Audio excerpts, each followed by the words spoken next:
I'm honored to welcome everyone to the third webinar of our webinar series on controversies in cancer screening and early detection. Today, we will be discussing the screening and early detection of lung cancer, a topic of great importance to family physicians and patients alike. To kick off our webinar, we surveyed our participants to understand their attitudes towards cancer screening and early detection in patients at high risk to develop lung cancer. It will be very interesting to explore your attitudes before the webinar, and it will better navigate us later on the Q&A session. In 2021, the US Preventive Task Force, USPSTF, recommended annual screening for lung cancer with low-dose computed tomography for adults aged 50 to 80 years old who have a 20-year per-year smoking history and currently smoke or have quit within the past 15 years. The USPSTF graded this recommendation as B, indicating that there is a high certainty that the net benefit is moderate, or there is moderate certainty that the net benefit is moderate to substantial. It is worth noting that the USPSTF has given the highest grade of A only to colorectal cancer and cervical cancer screening, while breast cancer screening received a B grade and prostate cancer screening received a C grade. Ovarian cancer, pancreatic cancer, and thyroid cancer screening were graded as D.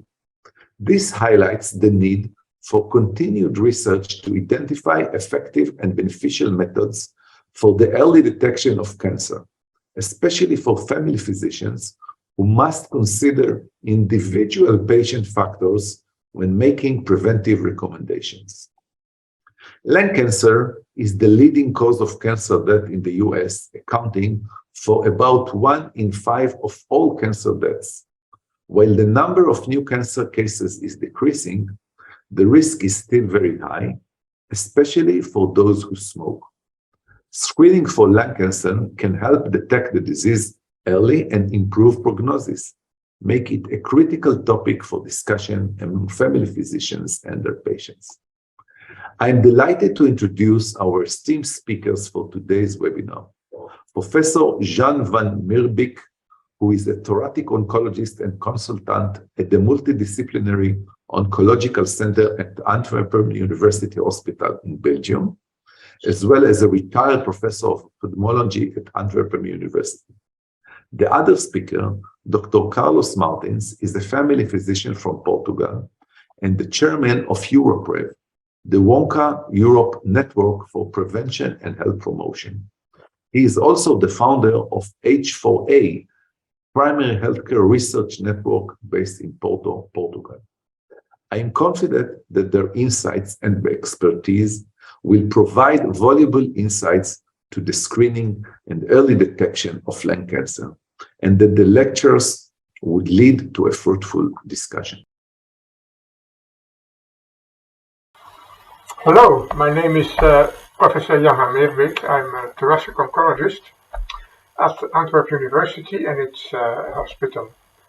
It is my sincere pleasure today to plead in favor of lung cancer screening during this virtual Wonka symposium. I have no conflicts to disclose regarding this presentation. In the next 15 minutes or so, I will try to formulate an answer to the following questions. Why should we screen for lung cancer? How should we screen? Who should we screen? How long should we screen? And what are still controversial and critiques regarding lung cancer screening? But let's first turn to the scourge of lung cancer. Lung cancer is the third commonest cancer in Europe after breast and prostate, with more than 500,000 new cases in 2019 in Europe and more than 2 million new cases worldwide. This represents about 1 new case per minute and 33 new cases per 100,000 European inhabitants. There are regional differences in Europe between East and West and the South and the North. The male-female ratio is presently 2 to 1, but is decreasing. This means the number of female patients with lung cancer are increasing. Lung cancer has the highest cancer mortality rate in Europe, with more than 460,000 deaths in 2019, representing about 29 deaths per 100,000 European inhabitants. And this is a higher mortality rate than that of breast and colon cancer combined, for which a population-based screening is installed. A large proportion of patients with lung cancer is diagnosed in the advanced stage 4, compared to less than 20% in stage 1. And this larger proportion is larger than seen in other so-called screen cancers. Furthermore, lung cancer has a poor outcome with an average 5-year survival rate of about 20% and a median survival of 1 year. And this figure is mostly driven by the poor survival of the large fraction of stage 4 patients who have 5% or less 5-year survival rate.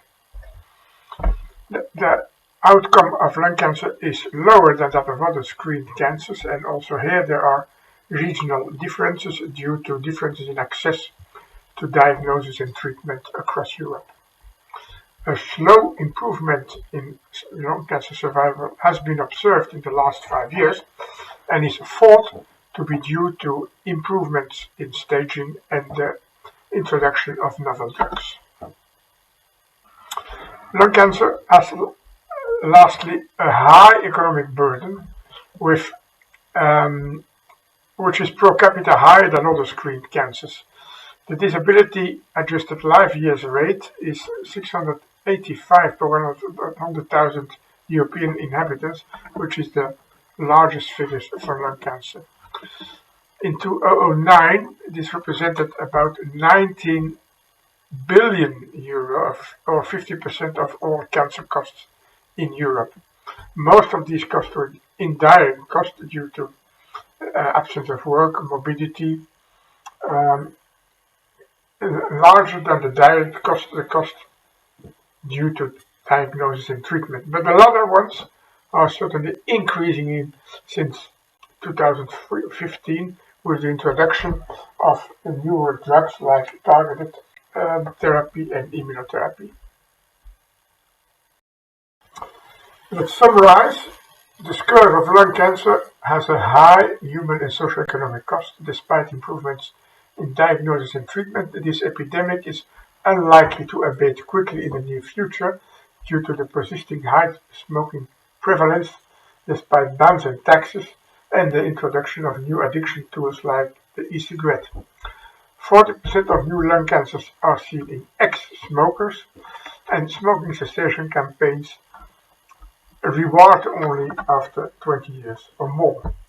So there is definitely a new and innovative approach necessary to curb this epidemic, and we believe that screening for lung cancer is the promise.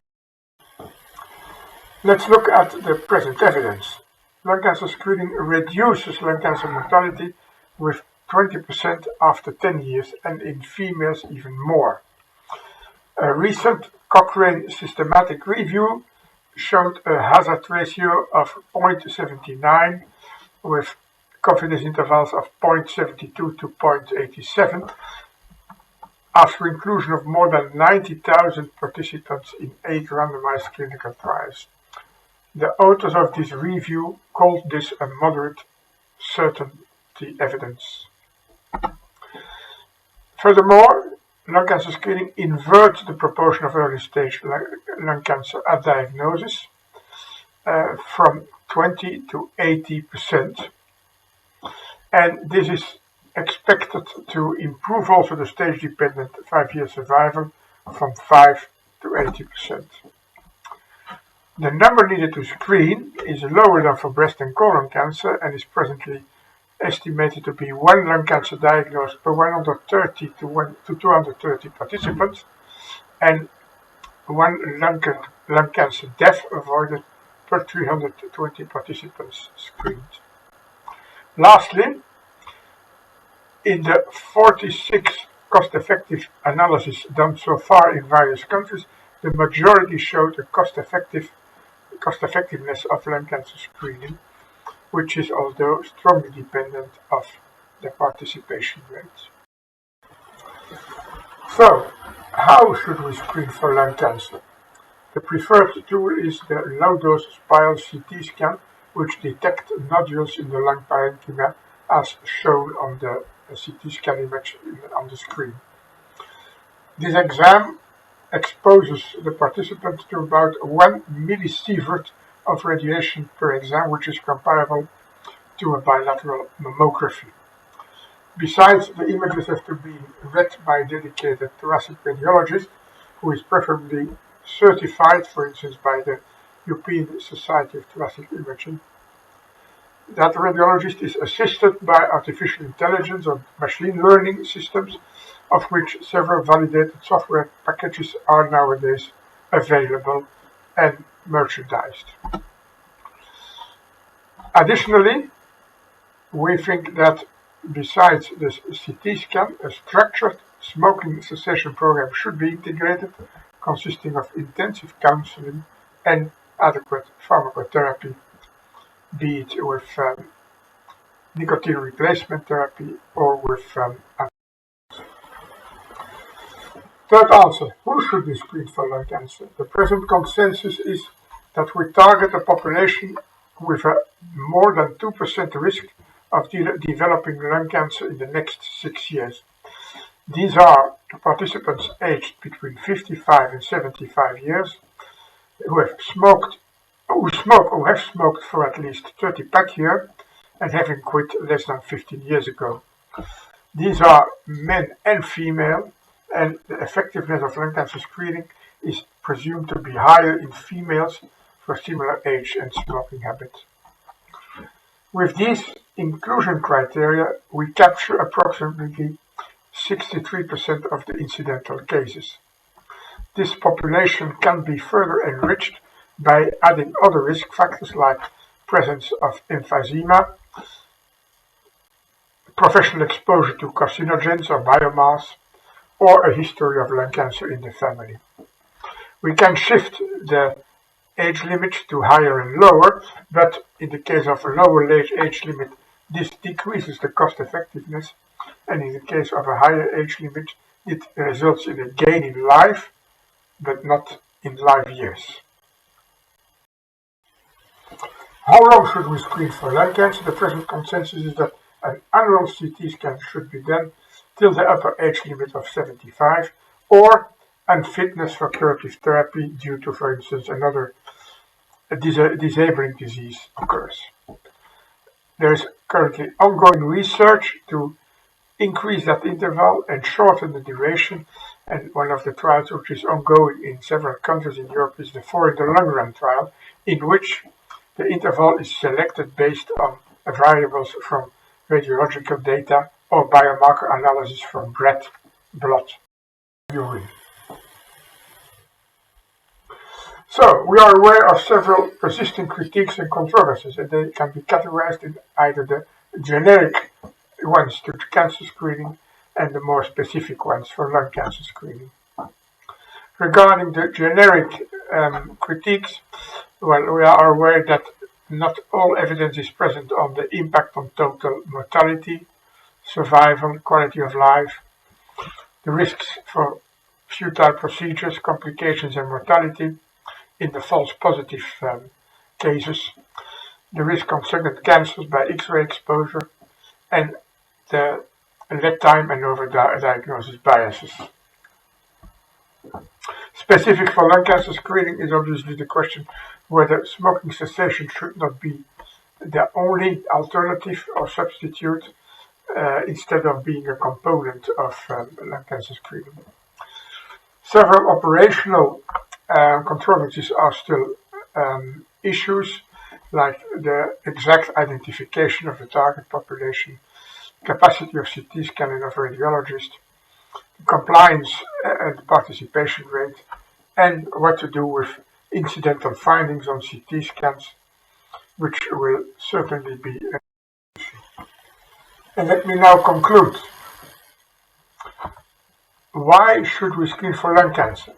Because lung cancer has a presently high medical and socioeconomic burden, and we have now the means to significantly lower this burden by a cost-effective early diagnosis based on a low-dose CT scan together with a structured smoking cessation intervention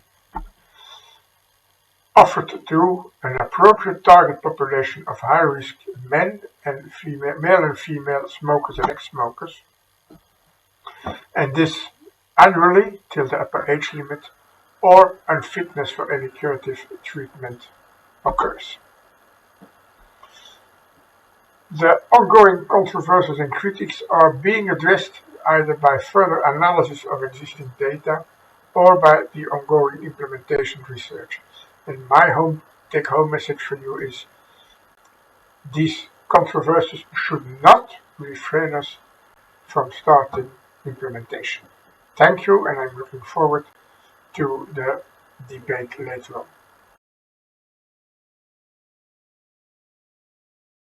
Hello, everyone. I am Carlos Martins, a GP from Porto, Portugal. I am also the chair of EuroPrev, the Wonka Europe Network for Prevention and Health Promotion, and I also have a primary healthcare research network here in Porto called H4A. So, today I'm going to share with you some reflections about screening, early diagnosis, what is the objective when we start a screening program. Then I'm going to share with you some evidence related to lung cancer screening with low-dose CT, benefits versus harms. And finally, I'm going to share with you some reflections about the perspectives that we may have regarding the approach of lung cancer, cancer in general, and healthcare in general. So, what is a screening? First of all, I want you to recognize that when we talk about screening, we are talking about a secondary prevention activity. And this means our patients are well. Screening is a medical intervention in someone who is well, who is feeling well. And this is very important to think about because fortunately, medicine gives us a lot of tools to improve the health of a patient when he is sick, when he is not feeling well. It's much more difficult to do well to someone who is already well. And in the other hand, the risk of doing harm increases a lot. So this is important when we consider a screening. And this raises another important question. Why do we screen? What is the main objective of a screening program? Sometimes I make these polling questions in my interventions, and I ask my students or my colleagues in conference, what is the main objective when doing a cancer screening? And I give these 4 options: to detect as many cases as possible, to get an early diagnosis because the earlier the better, to reduce the likelihood of the person suffering and dying from the cancer being screened, and or to be able to submit to treatment as many cases as possible. And most of the times, this is the option that gets more votes by our colleagues. Most of our colleagues consider that the main objective when doing a cancer screening is to get an earlier diagnosis, because the earlier the better. But is it really so? And indeed, it's not. Sometimes an early diagnosis means only more time of suffering. There is a sort of myth of early diagnosis, and early diagnosis gives us also some bias when looking to the facts related to screening and related to survival. For example, the lead time bias.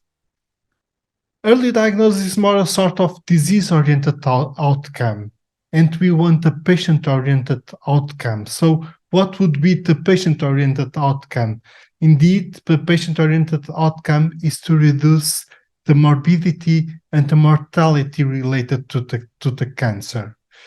Early diagnosis for me should be placed here, like this picture shows, after the symptom onset. And this means that early diagnosis is important when our patients feel unwell, and it's important to have a good access, for example, to his family doctor. And it's important that the family doctor has good attention to the symptoms that the patient is presenting and initiates a diagnostic investigation and then achieves an early diagnosis. So it's a different perspective to look at early diagnosis related to a good access to primary healthcare, to family doctor, than thinking about early diagnosis, a main goal of a screening program. It's a quite different perspective, and I agree more with this one than the first one. So the main objective when doing a cancer screening should be this: to reduce the likelihood of the person suffering. This means to reduce the morbidity, and also of the person dying from the cancer being screened. But to reduce the morbidity and mortality, is this enough to consider a screening program as a good screening program? No, it's not enough, because we want to achieve this goal to reduce morbidity and mortality also without causing harm. And this is very important. Some years ago, we would consider that to reduce morbidity and mortality would be enough to approve and to implement a screening program, but not with the knowledge that we have today. After what we have learned, for example, with breast cancer screening, after we have learned, for example, with prostate cancer screening, we recognize that some screening programs may produce more harm than good, more harm than benefit. So we have to have this, this balance, and to check it very carefully, the balance between benefits that include reducing deaths, that include reducing incidents, and the possible harms. And the possible harms include, for example, overdiagnosis, exposure to false positives, to false negatives, and also diverting health resources. So only when we get the goals of having much more benefits than harms, only then we should consider to implement a cancer screening program.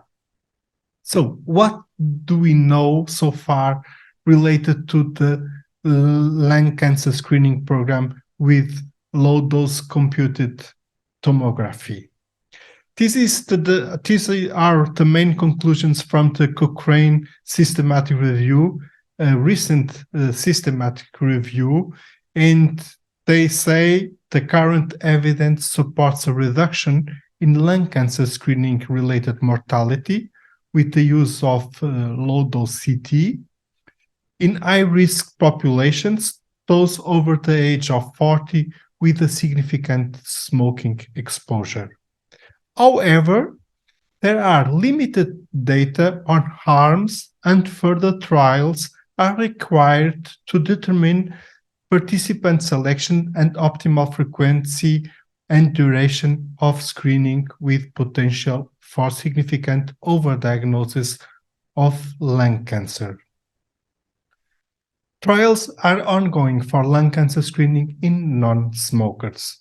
So, what they are actually saying in their conclusions is that there is evidence of benefit, reducing mortality, but there are many questions regarding the possible harms. So this is the sort of conclusion that we achieve with the Cochrane systematic review. But let's take a closer look to the conclusions and to the data of this systematic review.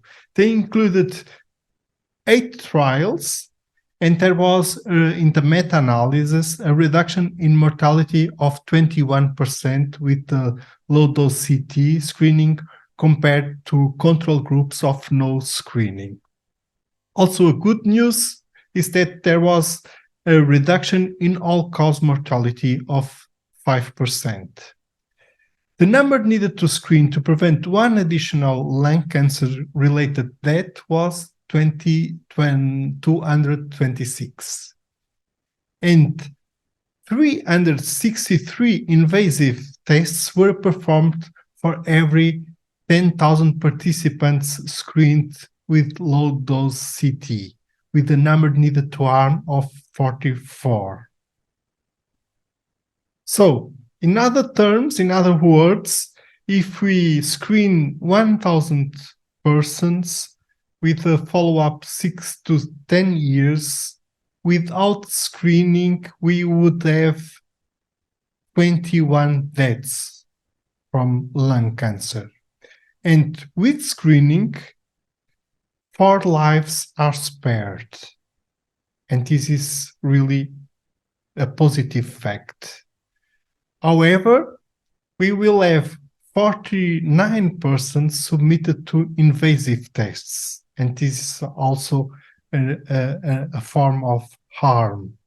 And how many die overdiagnosis? Well, here the answer is more difficult to achieve. Regarding the Cochrane systematic review, they tell us that there were 180 more lung cancers overdiagnosis per 1,000 lung cancers detected. But there is another systematic review that was performed by some of our Europrev colleagues and delegates, including John Brodersen and Frederic Martini, and also Bruno Ileno. And they took a much more detailed and look to the problem of overdiagnosis in lung cancer screening with low-dose CT. And they considered more the assessment of the risk of bias in the trials, and they achieved this conclusion. When looking with the better quality trials with lower risk of bias, they found 49% of screen-detected cancers may be overdiagnosis. This corresponds to an absolute risk increase of 20 cancers per 1,000 people screened. That is a lot of overdiagnosis. However, they say in their conclusions, there is great uncertainty about the degree of overdiagnosis in lung cancer screening due to heterogeneity of all included trials, imprecision of the point estimate, and large variation in the quality of the included trials.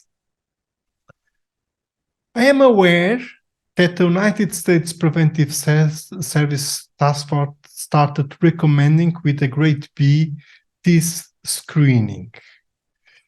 However, when we read the evidence report that was published in JAMA and that should sustain this recommendation by the United States Preventive Service Task Force, what you can read in this evidence report is that arms of screening include false positives results leading to unnecessary tests and invasive procedures, overdiagnosis, incidental findings, and so on.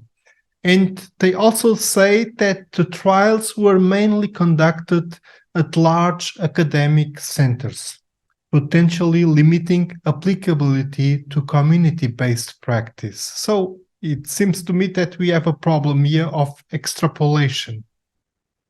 And in their conclusions, screening high-risk persons with low-dose CT can reduce lung cancer mortality, but also causes false positive results, leading to unnecessary tests and invasive procedures, overdiagnosis, incidental findings, increases in distress, and rarely radiation-induced cancers. So, I don't read in any point of this evidence report a positive recommendation to implement the screening. It's a sort of mystery why from this evidence report did the US Preventive Service Task Force panel extrapolate to start recommending this cancer screening. It's a sort of mystery, because when you read the evidence report, there are so many problems, so many arms that they raise in their report that I cannot understand why they started recommending this screening program. So we have indeed some benefits, but we have so many questions about the possible harms, and when we look at them, we have a lot of overdiagnosis and some problems in the extrapolation of the conclusions and of the results. I would recommend you to read this guide. Some of the pictures that I showed you so far related, for example, with this balance between benefits and harms, are part of this World Organization guide.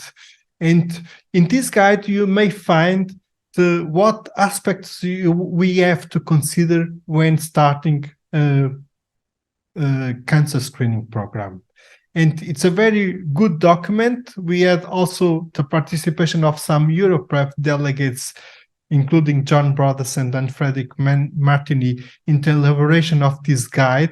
And so I leave you this recommendation for your reading. So where do we are regarding this screening program? I believe we are in a sort of road with low visibility, and you all are aware what happens when we go blind on the road. The risk of harm is great, and when we have no good visibility, it's better to stop or to go slower. We may say that we have very often in these topics, when we discuss cancer screening programs with our colleagues from different specialties, very often we have two different perspectives. Usually our colleagues are more disease-centered and more concerned with mortality data, with epidemiological data. For us, family doctors, we have a more person-centered perspective, a more holistic perspective, a more community-oriented perspective. And we have also concerns with the sustainability of our health systems. And thinking about this perspective, about sustainability, we may say that population-based screening programs are like troll fishing. And troll fishing brings a lot of problems to the seas sustainability, of ecosystems sustainability, because a population-based screening program catches some things that are important to catch, but at the same time, they catch a lot of other things, disrupting and causing great harm. So we should consider this when talking about implementing cancer screening, population-based cancer screening programs. And then we have still additional problems for this lung cancer screen program, population-based screening program. For example, the overload of thoracic surgery services. We, right now, in many countries, in many European countries, we have waiting times that are not acceptable for patients that are already diagnosed with some problems. You know, the data from the trials show an increase of incidentalomas, incidental findings. For that, these patients would have to be referred to the hospital to do biopsies, to do a lot of studies, interventions, and so on. So there would be a problem of access that already exists, and it would increase this kind of problem. I even ask, is it ethical to make or to raise a suspicion of an important diagnosis like cancer and then to make our patients wait sometimes for more than half a year or more than 1 year for get the appointment in the hospital and to get an accurate diagnosis. So there are many questions that are not answered and that should be analyzed before the European Union considers the implementation of this kind of screening programs. This also relates with our family medicine core values, and it relates to equity in care, to science-oriented care. How can we implement something when the science shows so many risks of doing harm, or so many doubts about the possible harms? So this also relates with community-oriented care, as I saw, and this was the main reason why Europrev produced the statement, because we were concerned with these new European Union proposals about new cancer screening programs. And for example, in lung cancer screening, there are studies that show that smoking cessation intensive interventions can be more cost effective than this kind of screening programs. Another important thing is to give our European populations a good access to primary health care, and then also a good access to the oncological centers and to the novel oncological therapies. That would be much more important than implementing these screening programs. I'm finishing, but I leave you with this kind of reflections. In today's European Union, where significant parts of our population still don't have access to a family doctor, where health systems are struggling due to economic and demographic pressures, where family doctors still don't have access to essential health technologies, like, for example, spirometry, where there is the difficult access to oncological centers and novel effective cancer therapies. Should a new uncertain cancer screening organized program be a priority? In the European Union, where essential tools to care better for those who are sick are still missing, should millions be spent on screening interventions in individuals feeling well, which may even bring them some harm? In my opinion, we family doctors cannot remain silent. Our institutions cannot remain silent. Thank you very much for your attention, and you are all always welcome in EuroPref initiatives, in our webinars, in our conference, and thank you very much.